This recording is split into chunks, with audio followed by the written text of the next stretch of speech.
পরিপূর্ণ পর্দা করে এক তরুণী হাজির হয়েছেন আদালতে, এমনকি সেখানে উপস্থিত ছিল তার বাবা মাও। শুরুতে ঘটনাটি কি ঘটতে চলেছে তা হয়তো অনুমান করা মুশকিল, তবে সেই তরুণী যা জানিয়েছেন তাতে হতবাক তার পরিবার। যে পরিচয়ে এতদিন আদরে বড় হয়েছেন পরিবারের কাছে, সেই পরিচয়কে বদলে অবশেষে এক নতুন পরিচয়ে বাঁচতে চান তিনি। আর তা শুরুতে সামাজিক মাধ্যমে তিনি প্রকাশ করলে মুহূর্তেই তা ভাইরালও হয়ে যায়।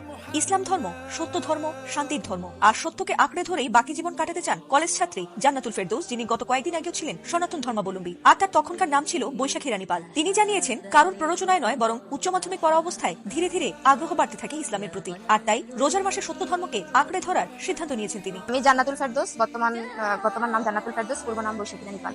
আমি ইসলামের প্রতি ভালো লাগা থেকেই ইসলাম নিয়ে ইন্টারমিডিয়েট থেকেই সেই ঘাটাঘাটি করা, এবং তারপর আমি ঘাটাঘাটি করার পর জানতে পারলাম যে না, সত্য ধর্ম হচ্ছে একমাত্র আল্লাহর কাছে মনোনীত ধর্ম হচ্ছে ইসলাম। তারপর আমি সত্যকে গ্রহণ করি এবং আমি স্বেচ্ছায় এই ধর্মে আসি।